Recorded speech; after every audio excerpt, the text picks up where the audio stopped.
Good afternoon, everybody. Edward Leos here, publisher of the Hotel Guide and your host of Travel Talk. I'm really excited about today's edition of Travel Talk. Actually, one of our newest friends, and we were talking offline a little bit about some of the things that they're doing and what's going on great at Triple Creek Ranch. I have Kristen and Molly here. They're actually the co-GMs of Triple Creek Ranch. How are you doing, ladies? Wonderful. Great. Thanks. Well, perfect. This is one of those shows where I like to kind of get to know you a little bit and let our guests know a little bit about what's going on. And when I got the press release about some of the awards and some of the things going on at Triple Creek Ranch, it really piqued my interest. And I said, hey, you know what? Our guests and readers would really love to learn a little bit more about the place as well. But why don't you kind of tell our guests a little bit about each of you and maybe how you got to become co-GMs of this place? Start? So I started at Triple Creek. I just celebrated last week or the week before 27 years. Wow. I moved to Montana over 30 years ago and heard about Triple Creek and started working here as a wrangler. I took a little leave of absence from the job I was working at and had an opportunity, thought it would be great for a summer to ride horses and take people out horseback riding. And so just took a little break and did that. I hired on as part-time and seasonal, but fell in love with Triple Creek and what we get to do here. Ended up being the head wrangler for 20 years and now in general manager position for about 6 years. Assistant GM and GM for the last 6 years. So wow. Kind of just married the place. Love it. Yeah. That's amazing. Yeah. Well, tell us a little bit more about yours as well, your history, your story. Yeah, so I started as an intern, a culinary intern back in 2007 here. And I was the assistant pastry chef for a little while and assistant dining room manager. And I left to England with a guest that was a repeat guest here at the ranch. As a customer service consultant in England for a year, 14, and I left again in 2018 to try to find a man because we live in the middle of nowhere, little rural, and then came back in 2021 with Kristen. So yeah. Oh, that's amazing. So we got the wrangler side, we got the culinary side. That's a pretty cool marriage right there when it comes down to leading the place as well. And I'm sure you have a lot of great things going on. Why don't we just jump right into that? Tell our guests a little bit about Triple Creek Ranch and maybe what's going on now, and then maybe kind of what's going to be coming down the pipeline even through the winter holidays or into 2025. So right now we're kind of in our peak summer season. Throughout the history of Triple Creek, which we're approaching 40 years that Triple Creek has been in business here. Our summer season has been, always been our busy time. From May through October now is what we kind of have an extended summer season. And so we're pretty busy. We have all the typical things, horseback riding, ATVing, that kind of thing. We have some really fun things that happen with, like we just had an artist in residence weekend where our guests come and get to watch an artist create things and visit with them. And sometimes they do little workshops where they can make their own things. You wanna add to? Yeah, we also do like chef's tables in the kitchen. We do wine tastings. In May, we offer some of our added value options. So we do like vendor events with Chapelet Winery. Yeah, all sorts. So, and that's all just in addition to all of the summer things that might be expected. Yeah. So. What's the normal length of time that guests stay on property? Roughly 5 nights. If you stay less, you definitely want more. But the reality is we have guests that come and stay for 2 weeks at a time. And 4 times a year. Yeah, so some of them 4 times a year. That's great. So it's a really fun spot. We take a lot of pride in, we call them guests, but hmm the folks that come here, they come as guests, but they leave as family. Yeah. And so more than 40% of our guests return year after year, which is wonderful in this industry, almost unheard of. Yeah. So that's our guests really are like family to us. We have a lot of fun. We just do our darndest to take really good care of them and see them every year, and sometimes multiple times a year. Multiple times a year. Yes. Yeah, that sounds amazing. So what makes Triple Creek Ranch so unique? That's getting guests to come back multiple times a year, but also to have that feeling like their family. Well, I think that starts with the ownership. Craig and Barbara Barrett are the owners of the ranch, and they've owned it since 1993. And really, it's kind of their vision and what they have given to the ranch and to the GMs in the past, and just the staff in general, to be able to give the customer service experience over anything. It's really finding ways to give that personalized service and to create wow moments for everybody coming in. I don't know. I think that's really what separates us, and our location. The location sells itself. So. Oh no, definitely. One of the big things that I've been hearing in a lot of the people that I've interviewed on Travel Talk has been the experiential travel and the importance of what that is, that people just don't go to destinations anymore and just plop down and do. They want to feel something, they want to create something and have that experience. And it sounds like you guys are fitting right into that mold of where travel is going, because you're talking about people coming back.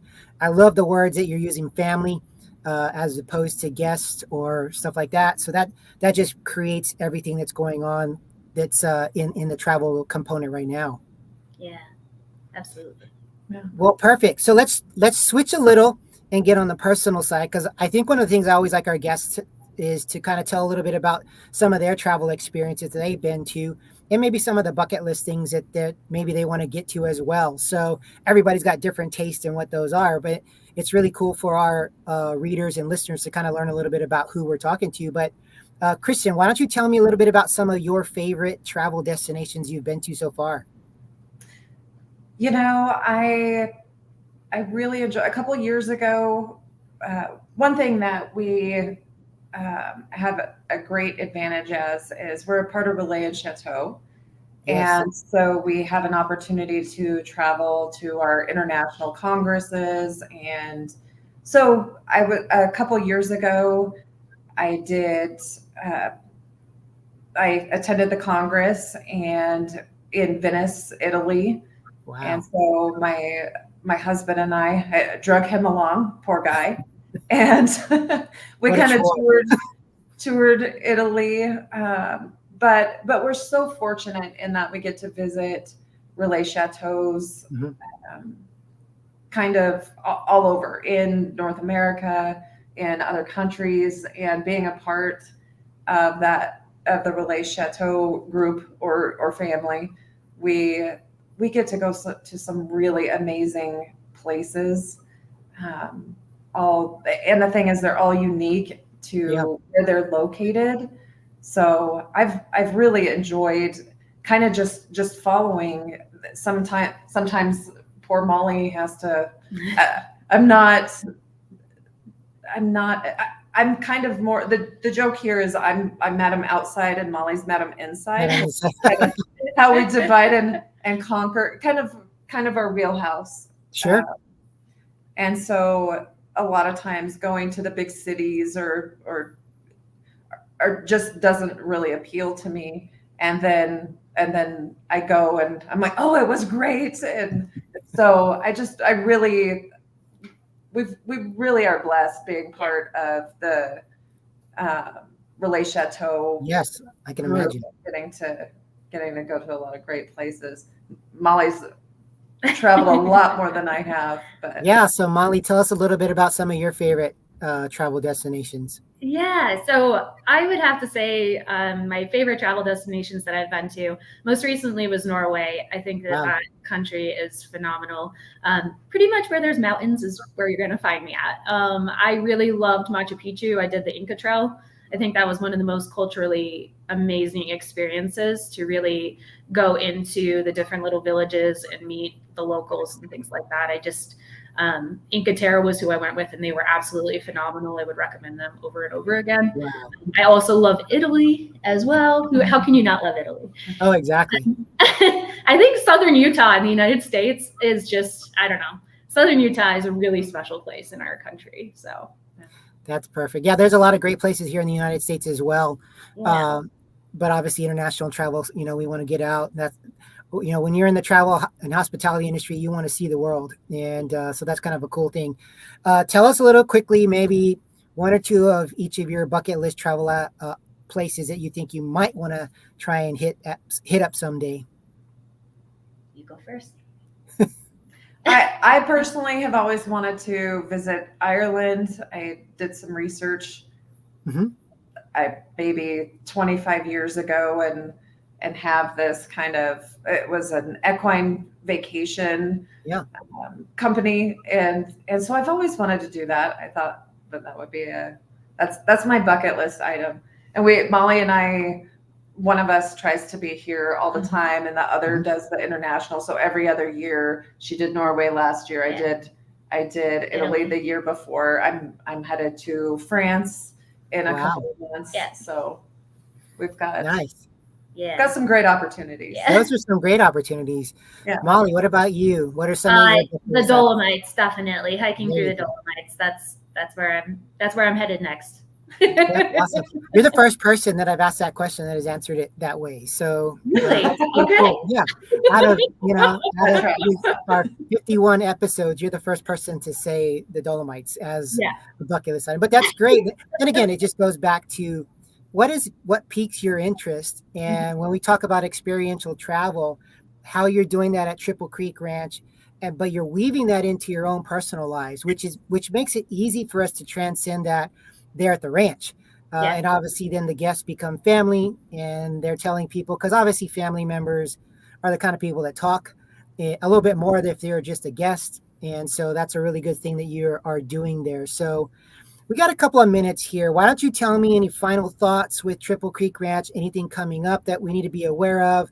And then maybe even best ways for our readers and listeners to find Triple Creek Ranch. Wonderful. Well, I know in the fall we do have, so I kind of touched on it a little bit earlier, we do added value events throughout the fall and winter. And we have Hill Family coming in November. We do have an artist weekend coming in October, which is really great. We have 3 artists that come on property, and the guests actually get the opportunity to have art lessons with them and be able to create things on their own. And then obviously the holidays, Thanksgiving, and then winter. We're really hoping for a good winter this year. Dog sledding. Winter's a lot of fun here. We have like Molly was saying, added value. When you come and stay at Triple Creek in the wintertime, your whole ski package is included, your rentals, lift tickets. We pack your lunch, shuttle you to the ski hill. It's about a 40-minute drive, roughly. Gorgeous. You're skiing the Montana-Idaho border. Continental Divide. Divide. Absolutely beautiful. Lewis and Clark kind of stuff. Yeah. Great cross-country skiing. We have dog sledding, snowshoeing. And so that's really, the winters here are beautiful. Most folks think of Aspen and, for skiing, and that Montana has these brutal winters, but we're nestled in this beautiful valley and kind of protected.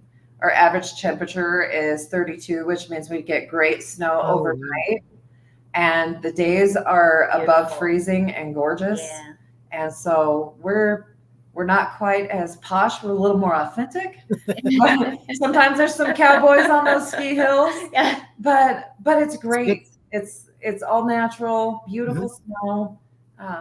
Dog sledding is a huge hit. So that's a great thing for our winter season. And it's a little bit slower here. It's quiet, peaceful, great escape. Great escape. And the best way to reach us is probably through our website or directly on our phone number, which is 406-821-4600, or www.triplecreekranch.com. And our social media is just at Triple Creek Ranch. So. Perfect. Yeah. Well, ladies, it has been an absolute pleasure having both of you on the Travel Talk podcast today. I love your passion. I love your zeal. I love what you're doing. I hope one day to actually meet both of you and actually make it out there to Triple Creek Ranch. It's not. I have never been the cold snow skiing kind of guy, but you make it sound so inviting. So it does. I love the 32 degrees as the average temperature in the winter, because obviously your first thoughts are like everything's brutal in the winter up north, especially when you're in Texas. So that's appealing right there. But I want to thank you for being on our show today. Thank you for having us. Perfect. Well, to all of our listeners and readers out there, please follow us as thehotelguide.com. Also check out triplecreekranch.com at their website and on their socials. These two great ladies are leading a cool charge of experiential travel up in Montana, and it's award-winning, so that's even better. But until next time, again, our focus is always travel and make memories. Until next time, everyone, take care, and we'll talk soon. Thank you. Thank you.